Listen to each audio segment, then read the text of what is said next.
नमस्कार मंडळी, मी योगेंद्र राणे आणि आपल्या एक्सप्लोर कोकण यूट्यूब चॅनलमध्ये तुमचं स्वागत। आज मंडळी 12 नोव्हेंबर आणि श्री दाभोळगावची पावनाई देवीची आज हरिनाम सप्ताह। आज 12 नोव्हेंबर म्हणजे आज एकादशी आहे। मी गेल्या वेळी बोलले त्याप्रमाणे दर एकादशीक ना दिवाळीनंतरचे जे एकादशी असतं ना ते प्रत्येक एकादशीक कोकणात एक हरिनाम सप्ताह असता तिथल्या ग्रामदेवतेचो। तसंच ह्या एकादशीक पण आता दाभोळगावची श्री पावनाई देवी आहे ना तिचो हरिनाम सप्ताह। जो गेल्या एकादशी ग्राम एकादशी दिवाळीच्या आधीची तिका आपल्या टेंबोली गावच्या कवळी देवीचा एक हरिनाम सप्ताह होता। त्याचा संपूर्ण व्हिडिओ आपल्या यूट्यूब चॅनलवरती आहे, तर नक्की बघा मित्रांनो। आणि आता जाऊया आपण सरळ दाभोळ्यात। म्हणजे या आधीचा रापण महोत्सवाचा व्हिडिओ त्याला तुमचा चांगला रिस्पॉन्स भेटला, असंच रिस्पॉन्स आपल्या चॅनलला आणि आपल्या व्हिडिओला ठेवा। तर नक्की ते व्हिडिओ तुम्ही माझ्या चॅनलवर जाऊन बघू शकता। रापण महोत्सवाचे जे कुणकेश्वरमध्ये झालं तर नक्की ते बाकी व्हिडिओ तुम्ही बघू शकता माझ्या चॅनलवर जाऊन।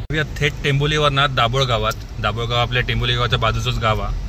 तर जाऊया थेट आपल्या दाभोळगावात आणि संपूर्ण सप्तमी तुमका दाखवूचा प्रयत्न करेन आपल्या चॅनलच्या मार्फत। चला तर मंडळी।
पेन हे काय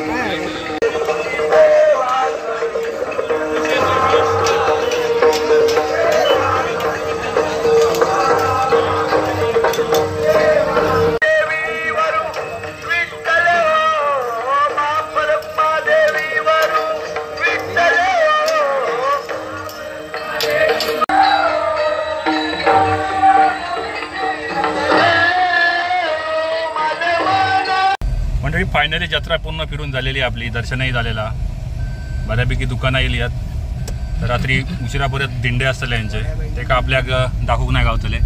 मी तुमका जत्रा पूर्णपणे दाखवूचा प्रयत्न केलाय। नक्की मंडळी, व्हिडिओ आवडला आहात तर चॅनलला सबस्क्राईब करा, खाली कमेंट करा व्हिडिओ आवडला आहात तर. धन्यवाद.